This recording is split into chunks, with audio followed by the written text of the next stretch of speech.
This episode goes out to our patron, Leah Marie. Leah, who wouldn't want to be a...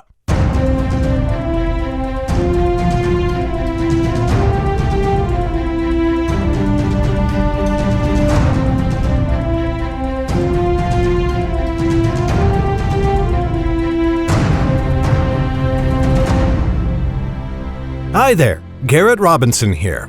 Welcome to the 14th episode of the Nightblade Epic Podcast Season 4. Hey listener, I just wanted to drop a reminder that Life Mage Dawning, the latest book of Underrealm, is now out and available for you to read. I keep hearing from people as they're finishing the book, and I can't even tell you how much that means to me. Seriously, as a fun fact and a side note, if you ever read a book you really love, and that includes listening to the audiobook, you have no idea how much it means to an author when you reach out and tell us. In fact, I want to issue you a challenge. Pick a book that you read recently. It can be one of mine, but it should be somebody else's. Email the author or reach out to them on Twitter and just tell them that you really liked their book. You're going to make their day so much better. I promise.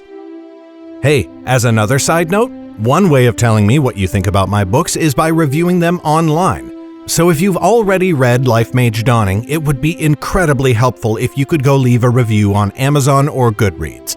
That'd be amazing. But if you haven't read Life Mage Dawning yet, I'm going to tell you something a little bit weird. Don't read it until after you've finished this season of the podcast. Yeah, I mean it. Because something is going to happen in this season that I can't really talk about. I don't want to spoil anything. But there's something coming up in this season of the podcast that is going to make Life Mage Dawning so much better to read. Of course, I'm not the boss of you. So if you want to ignore my advice, or if you've already read Shadeborn and you know what's coming, you can go pick up your copy of Life Mage Dawning right now at underrealm.net/RC. Or you can read the book by becoming a supporter on Patreon for $5 a month or more at patreon.com/GarrettB.Robinson. Okay, now it's time for today's episode. Today, you're getting Chapter 19 of Shadeborn, the fourth book in the Nightblade epic. When we left off, Shades had come to a nameless village in Dorsey, where Lauren and her friends were trying to find safety. Enjoy!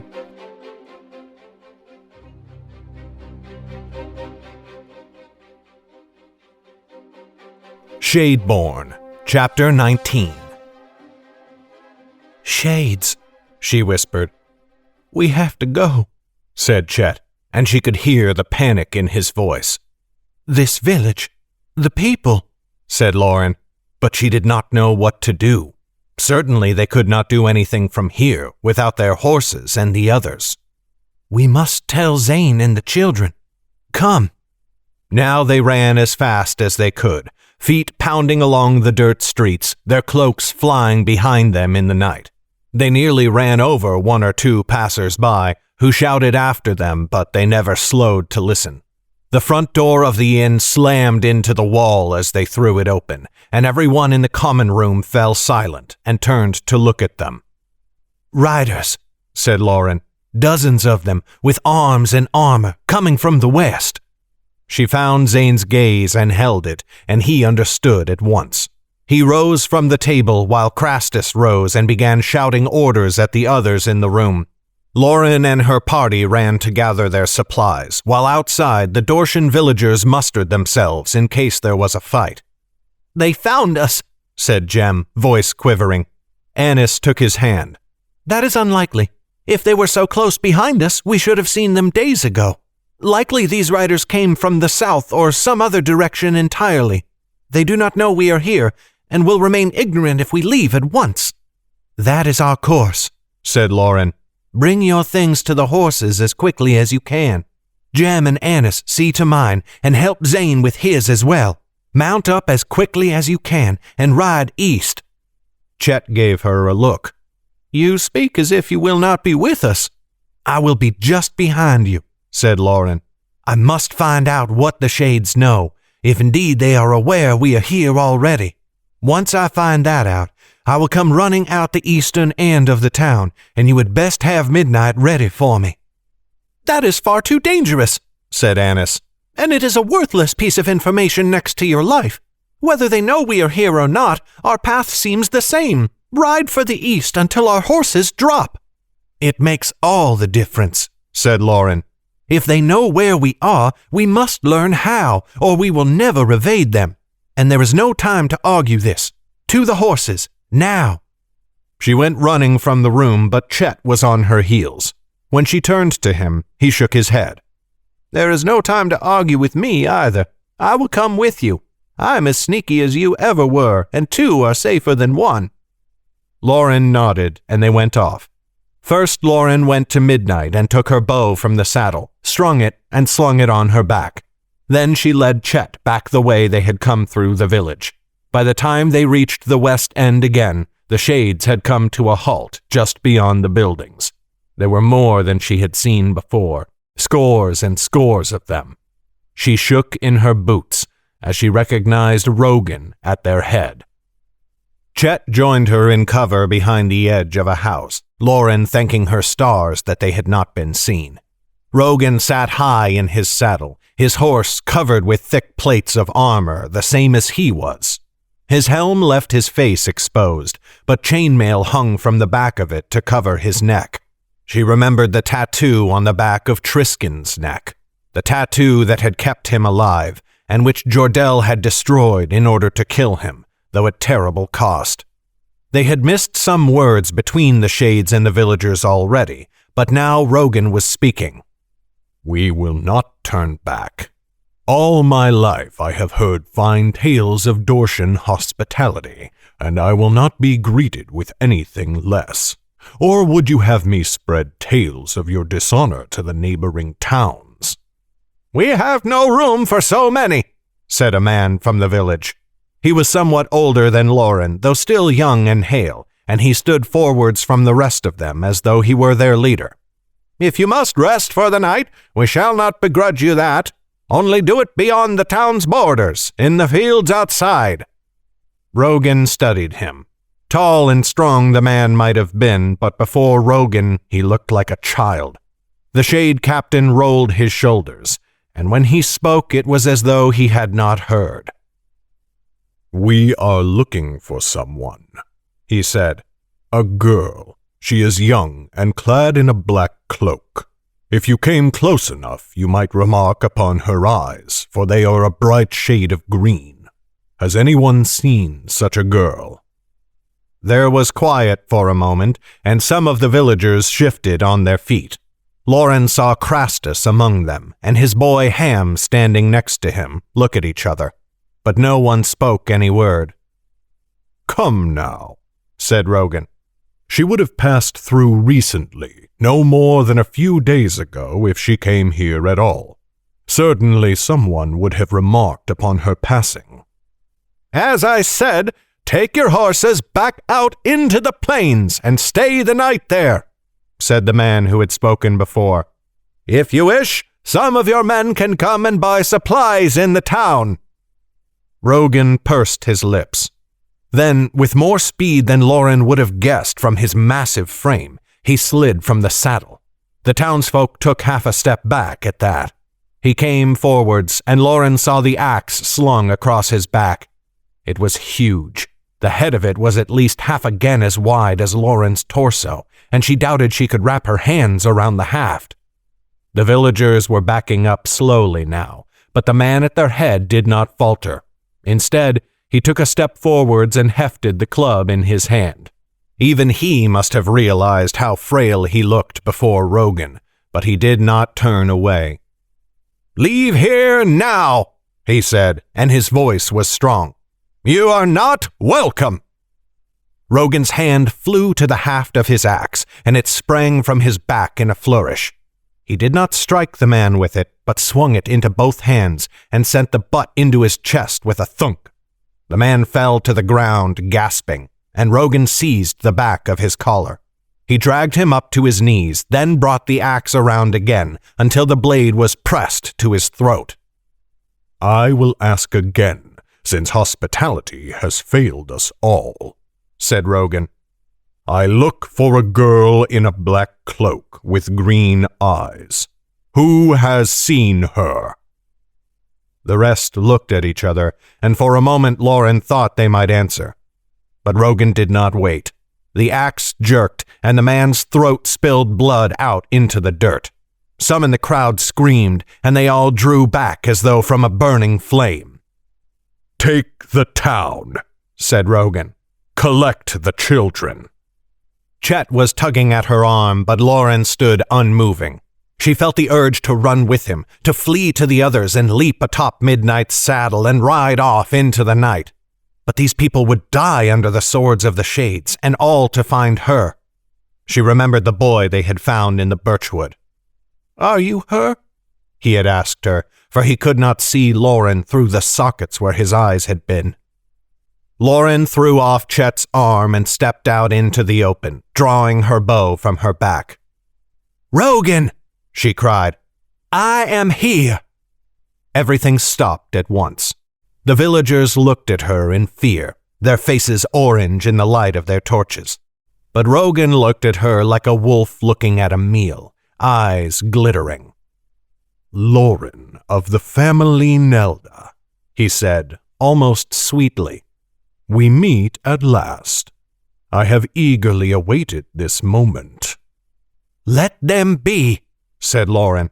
"Whatever your quarrel with me, they are no part of it." "Whatever our quarrel," said Rogan, and then he threw back his head with a laugh. "Lauren, do not feign ignorance with me.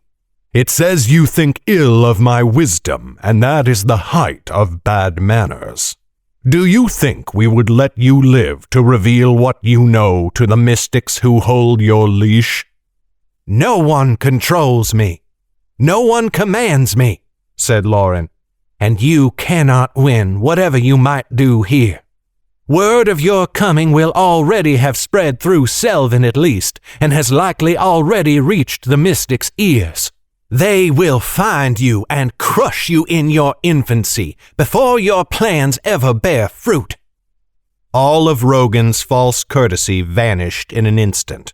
He had the look of a brute then, his thick layers of muscle enshrouded in the plates of his armor, and the gore that kissed his axe was full of dark promise. But his eyes were bright and filled with a wisdom that frightened Lauren all the more. "Our infancy. You think we are new to this kingdom? I drew blood before you first drew breath. I served death itself. I am Shadeborn. My master is my father, and in his name I will lay all the 9 lands low." "I think you boast overmuch." "I think we are alike in that. You say you have spread word of us, but I think you lie. You have no friends in the 9 lands, Lauren. The mystics themselves hunt you to put you to death, and the constables would throw you in a dark cell if ever they laid their hands upon you. No one else will help you. We killed your companions in Northwood, and your woodland kin in the birchwood. We even found the village where you were whelped and raised, and put it to the torch." "No!" cried Chet. He rushed forwards as though he would charge Rogan, alone and unaided.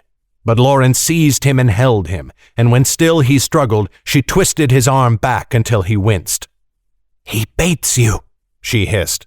"Leave it be. He is probably lying." "You saw what he did to that village," said Chet. His voice sounded as though it might break.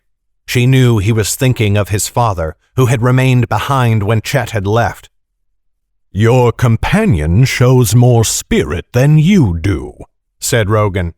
"A promising protege. Sadly, he is too old for my purposes.